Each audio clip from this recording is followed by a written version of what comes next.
La semaine dernière, dans notre dernière vidéo, on a vu les 6 questions à se poser avant d'aller commencer à comparer les courtiers sur PEA. Si c'est une vidéo que vous n'avez pas vue, je vous invite à mettre celle-ci en pause et à aller la voir, puisque celle-ci va être la continuité exacte de la vidéo de la semaine dernière, où là, du coup, on va aller regarder quels sont les critères à regarder une fois qu'on a choisi sur quoi on allait investir, comment on allait investir, à quelle fréquence et quel montant.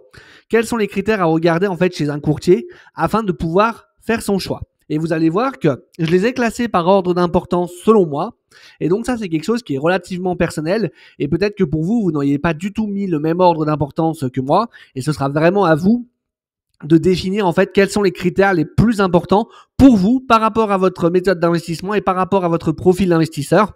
Et donc je vous fais pas patienter plus longtemps et on passe tout de suite au premier critère. Donc le premier critère à surveiller selon moi, c'est comment sont détenus vos titres. Un PEA, c'est forcément régulé puisqu'il a une obligation légale, mais vous devez quand même vérifier comment vos titres sont-ils détenus. En effet, il faut que vous vérifiez aussi également qui est le teneur de compte et qui est la banque dépositaire. Si le PEA est sous supervision française ou est-ce qu'il est régulé de manière européenne. Et enfin, vraiment, le mode de détention des titres. Donc en fait, il faut bien savoir qu'il y a 2 modes de détention sur les titres dans un PEA.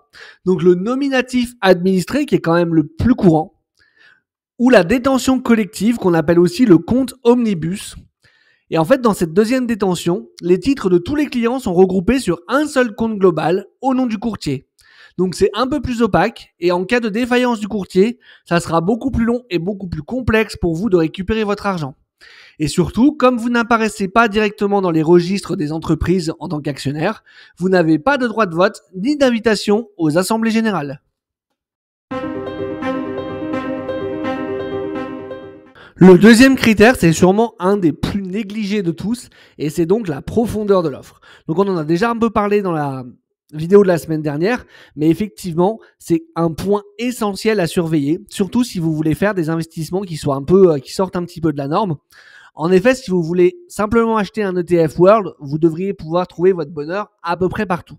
Par contre, si vous voulez plutôt investir sur des ETF plus spécifiques ou même encore sur du stock picking, ce qui n'est pas forcément conseillé, mais si vous souhaitez le faire, et qu'en plus vous souhaitez le faire sur des actions qui ne sont pas forcément cotées en France, vous avez vraiment tout intérêt à regarder sur quelle place de marché votre courtier propose d'acheter et si les titres sur lesquels vous souhaitez vous exposer sont bien référencés par celui-ci, parce que sinon vous allez juste ouvrir un compte, ne pas pouvoir acheter ce que vous voulez et soit renoncer à votre achat parce que vous avez la flemme de transférer, soit vous allez devoir transférer votre PEA, perdre du temps, soit vous allez devoir le clôturer pour le rouvrir ailleurs et ça va être une perte de temps en fait pure et simple. Donc faites vraiment bien attention à ce point-là.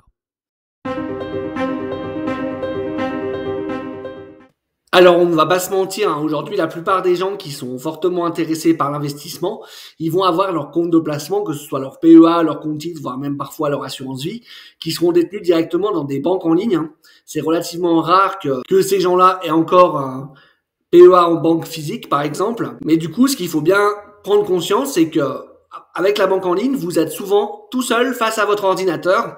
Et si demain il vous arrive un problème sur votre PEA, et ça peut arriver, même plus souvent qu'on ne le croit, si vous êtes tout seul à faire face et que vous n'avez personne à contacter, ni aucune solution, ni personne qui vous répond, ou juste un chatbot qui vous répond complètement à côté de la plaque, croyez-moi que vous allez vite vous énerver et que ça va vite être très frustrant pour vous. Et c'est pour ça que c'est important d'aller voir quelle est la qualité du service client. Surtout que c'est quelque chose qui peut aujourd'hui se vérifier quand même assez rapidement en regardant ne serait-ce que les avis en ligne. Et pour moi, c'est vraiment un critère qui a quand même toute son importance parce que quand tout va bien, effectivement, on n'en a pas besoin et c'est pas une question qu'on se pose.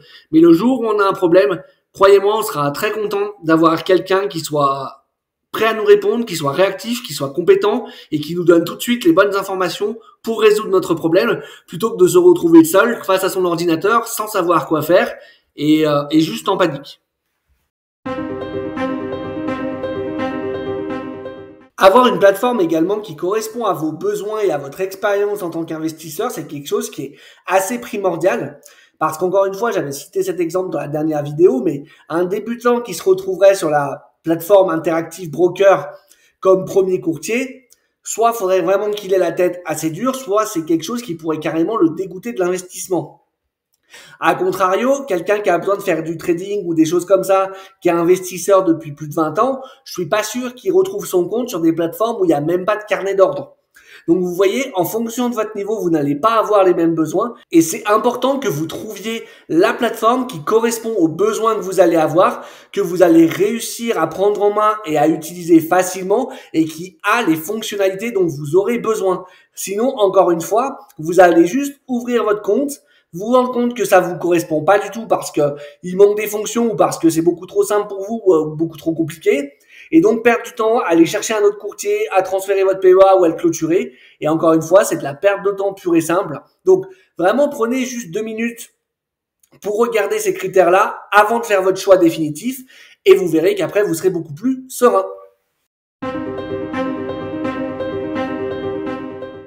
Et enfin, le dernier critère, et non le moindre, ce sont les frais. Alors, je pense que beaucoup d'entre vous sont surpris de le voir en dernier dans cette vidéo parce que je pense que c'est ce qui est comparé et recomparé et recomparé la plupart du temps sur Internet. La plupart des gens vont passer des heures et des heures à regarder les frais sur le PEA. Et bien évidemment, c'est important. Les frais, c'est un cancer qui ruine votre performance sur des années et des années. Donc, c'est vraiment très important d'y prêter attention. Mais il faut aussi se rappeler que les frais sur les PEA sont plafonnés par la loi Pacte. Alors, bien évidemment, encore une fois, en fonction de comment vous investissez, sur quelle place de marché, vous pouvez avoir des frais qui sont différents d'une plateforme à une autre. Mais très honnêtement, aujourd'hui, quand on parle des 10-15 courtiers les plus connus, vous allez voir que les frais, ça se joue vraiment à pas grand-chose et ça se tient dans un mouchoir de poche. Bien évidemment, certains sont plus intéressants en fonction des montants que vous avez à investir et c'est important de regarder ça en fonction de comment vous avez prévu d'investir. Mais il ne faut pas que vous passiez des jours et des jours à comparer tous les courtiers de la place pour trouver celui qui a 0,03% de frais de moins que l'autre. Parce qu'en fait, même sur le long terme, et même avec les frais cumulés, ça ne va pas représenter quelque chose qui sera réellement significatif. Donc vraiment, c'est un point à regarder. C'est important de regarder les frais. Maintenant, ça n'est pas nécessaire d'y passer des jours et des jours parce que, encore une fois, ces frais sont plafonnés par la loi Pacte. Vous pouvez avoir des écarts assez conséquents en fonction des différentes places de marché sur lesquelles vous voulez acheter. Donc, c'est important, si vous voulez acheter à l'étranger, si vous voulez acheter sur des gros montants, de regarder quelles sont les plateformes qui correspondent le mieux à vos besoins. Maintenant, quand vous en avez trouvé 3 ou 4 qui correspondent à vos besoins, ça sert à rien de passer des heures et des heures et des heures pour aller gratter 0,02% de frais. C'est totalement ridicule et je pense que vous avez autre chose de bien mieux à faire de votre temps.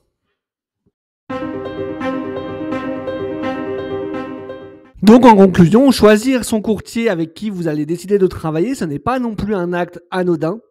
Vous n'allez pas vous amuser à changer de courtier normalement toutes les 3 semaines à chaque fois qu'il y a une nouvelle offre qui sort. Et c'est pour ça que c'est quand même important d'y passer un peu de temps pour regarder justement quels sont les critères les plus importants pour vous, quels sont les courtiers de la place qui répondent le mieux à ces critères sans y passer des jours et des jours. Puisque je suis convaincu qu'il y a certains investisseurs qui passent plus de temps à choisir leur courtier qu'à réellement investir. Et en fait, c'est un peu une excuse où ils ont l'air d'être actifs en disant « bah non, mais moi, j'ai pas encore commencé à investir parce que je cherche encore mon courtier ». Mais sauf qu'en fait, voilà, ils se voilent la face, ils prennent un maximum de temps pour regarder tout et n'importe quoi sur les courtiers, même des choses qui sont absolument sans importance, juste pour se trouver des excuses en disant qu'ils sont actifs et que pour l'instant, ils n'investissent pas. Comme vous le savez, c'est important d'investir et ce le plus tôt possible. Donc c'était important pour moi, je pense, que vous ayez une checklist de ce qui est important à regarder, ce qui peut être fait rapidement pour pouvoir tout de suite trouver le bon partenaire qui correspondra le mieux à vos besoins sans y passer des jours. Et donc c'est chose faite maintenant avec cette vidéo. Dans notre prochaine vidéo, on va comparer 3, 4, 5 peut-être courtiers qui existent de la place très brièvement sur les points qu'on a vus dans cette vidéo, sur les points également qu'on a vus dans la vidéo précédente. Et d'ailleurs, n'hésitez pas à me dire en commentaire quel courtier vous souhaiteriez que je compare, parce que j'ai encore pas fait la liste des courtiers que je souhaite comparer. Je vais essayer de trouver des courtiers qui sont quand même assez différents les uns des autres.